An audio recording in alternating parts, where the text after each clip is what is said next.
तो Archimedes principal का भी मैं तुम्हें अब डेफिनेशन समझाने के पहले प्रैक्टिकल करके समझा देता हूँ।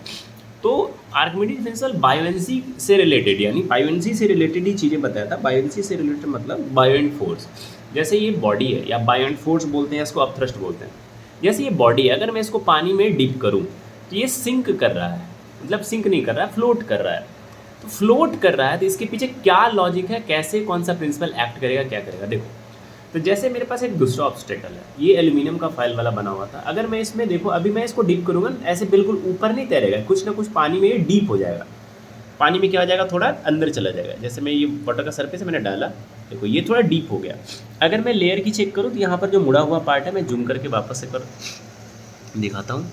यहाँ पर आप देख सकते हो, ये वाला, मैं एक बार इसको पानी से लाऊँ, यहाँ पर क्या है, आधा आधा पार्ट में देखो, ये आधा 50% ऑलमोस्ट क्या है, वाटर में सिंक कर चुका है। 50% सिंक कर चुका। तो जो 50% सिंक किया है, इस 50% वाले एरिया में नीचे से वाटर क्या लगा रहा होगा, अपथ्रस्ट फोर्स। क्या लगा रहा होगा, अपथ्रस्ट, मतलब अपवर्ड डायरेक्शन में एक फोर्स लगा रहा है। फोर्स पर एरिया यही होता है ना, अपथ्रस्ट। तो अब वो कह रहा है कि भैया जो अपथ्रस्ट इस बॉडी पे लग रहा है, जो इसमें फ्लोट कर रहा है, किसके बराबर होगा, वेट ऑफ वाटर, यानी वेट ऑफ बॉडी, जो इसको वाटर को weight of fluid displace by the body. ये जो कैंडल है कितना फ्लूइड को डिस्प्लेस कर दिया। तो देखो इसका, अगर मैं इस वॉल्यूम को, इसको ये काइंड ऑफ सिलेंडर कंसिडर कर सकते हैं। सिलिंड्रिकल, मैथ्स में पढ़ रखे हो तुम लोग। तो सिलिंड्रिकल बॉडी जैसा दिखा, तो इस सिलेंडर का आधा है, h/2 ऑलमोस्ट कितना पानी को डिस्प्लेस कर रहा है, जितना उसका एरिया वॉल्यूम है। समझ में आया ना। आर्किमिडीज प्रिंसिपल क्या बताएगा, दो चीज़ बताएगा कि वाटर कितना अपथ्रस्ट फोर्स लगाएगा, कितना अपथ्रस्ट फोर्स लगाएगा, अपवर्ड डायरेक्शन में फोर्स लगाएगा, इस पर अपथ्रस्ट फोर्स लगाएगा, जो किसके बराबर होगा, mg, वेट ऑफ बॉडी, जो वाटर को डिस्प्लेस करेगा, यानी weight of fluid displace by the body. क्योंकि जैसे तुम पानी में डालो, अगर और अच्छे से मैं एक्सपेरिमेंट करूँ ना, देखना, ये जैसे लेयर है ना पानी का, अगर मैं इसमें ऐसे डालूंगा ना, तो पानी का ना लेयर ऊपर आ जाएगा। अगर मैं पूरा हाथ डुबा दूँ, देखो पानी का लेयर ऊपर आ रहा है, देखना, देख रहे हो।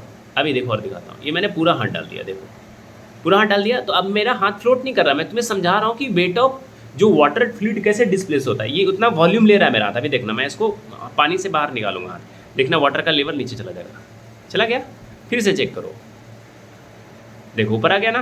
तो मैं जो इसमें वाटर को डिस्प्लेस कर रहा मेरा हाथ, तो अगर ये जितना भी, ये अभी अभी तुम बोले थे कि इसको अगर मैं पानी में डुबा दूँ सर तो क्या होगा। देखो पानी में मैंने लो ऐसा उल्टा करने बोले थे, उल्टा कर दिया, लो उल्टा ये डूबेगा नहीं। क्यों, क्योंकि मैंने तुम्हें सेम कॉन्सेप्ट बताया था कि अगर इसकी कंबाइंड डेंसिटी भी वाटर की डेंसिटी से ज़्यादा नहीं हुई तो ये डूबेगा किसी भी। इसमें पानी से भी भर देता हूँ मैं, लो अगर पानी से भर दिया फिर भी देखो, मैंने पानी से भर दिया ना इसको, तो पानी में डुबा दिया इसको, बिल्कुल देख सकते हो, और डुबा, अभी भी ये नहीं डूब रहा है। तो जैसे स्टीमर है, स्टीमर उल्टा भी हो जाएगा, पानी में अगर टर्न हो जाएगा, टर्न ओवर हो जाएगा, डूब जाएगा, सोचेगा डूबे। लेकिन यहीं पर जो बड़ी वाली शिप होती है, वो पूरी बनी होती है लकड़ी, वुडन की, अब तो फाइबर यूज करते हैं, और बनी होती है वो बेसिकली स्मॉल नहीं, बड़े बड़े जो है आयरन के बॉडी से, स्टेनलेस चीज़ें से बनी होती है। तो वो डूबेगा कब, जब उसमें थोड़ी सी भी होल हो जाएगी।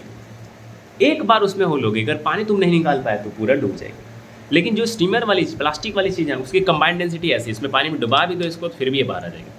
लेकिन ये इस तरीक़े से, अगर मैं बोले कि सर इस पर इसके लिख रख दूँ तो देखो अब समझते हैं कि क्या होगा इस पर। अगर इसको रख देंगे तो इस पर इसको रख, अगर इसकी कंबाइंड डेंसिटी ज़्यादा होगी तो इसको डुबाने की कोशिश करेगा। लेट्स चेक, कुछ भी पहले कंक्लूड मत करो, क्योंकि अभी तुम्हारे पास प्रैक्टिकल डेटा नहीं है कि सर डेंसिटी कितना होगा, कैलकुलेट करके बताओ। अब देखो इस पर तुम खुद से रखो, लो कोई रखो, खुद से रखो, हाँ कैसे भी करोगे, जैसे मन है वैसे करो, छोड़ दो। देखो अब ये ऐसे डूब गया, इसका मतलब क्या हुआ, इसकी कंबाइंड डेंसिटी ना वाटर की डेंसिटी से ज़्यादा हो गया। अब इसको उल्टा करके रखने का कोशिश करो, एक बार लो उल्टा करके रखने का कोशिश करो, चलो। बोले सर मैं तो एकदम करके रहूँगा, इसको डुबा बिठाया, अब तुम हाथ से पकड़ के नीचे ले जा रहे हो, उसको वापस ऊपर लाओ, ऊपर रखना है, सरफेस पे रखो, अब छोड़ो छोड़ो। तो ये क्या हो रहा है, अनबैलेंस्ड हो गया, कुछ अलग सा चीज़ चल रहा है। लेकिन अगर इसकी कंबाइंड डेंसिटी तुम चेक करोगे तो ये फ्लोट नहीं कर पा रहा है। तो शिप का भी कुछ ऐसा कॉन्सेप्ट है, वाटर इस तरीक़े से भर जाता है उसमें कि वो डूब कर जाती है। तो आर्किमिडीज प्रिंसिपल ओवर यही मतलब हुआ कि इसमें जो इसकी वॉल्यूम इतना तक डूब रहा था वाटर में, ये सिंक हो रही थी, बाकी फ्लोट हो रही है। तो जितना ये वाटर को डिस्प्लेस कर रहा है, जितना वॉल्यूम वाटर का डिस्प्लेस कर रहा है, फ्लूइड का डिस्प्लेस कर रहा है, नीचे से ये जो लिक्विड है उसको उतना ही अपथ्रस्ट फोर्स लगा रही है। समझ में आ गया, अपथ्रस्ट लगा रही है, बायोएंट फोर्स लगा रही है। क्लियर है, आर्किमिडीज प्रिंसिपल थोड़ा प्रैक्टिकल वाला चीज़ है, धीरे धीरे और भी अच्छे से समझ में आ जाएगा। इसमें न्यूमेरिकल्स करोगे थोड़ा सा चीज़ें क्लियर होगी और भी अच्छे समझ में आ गया ना।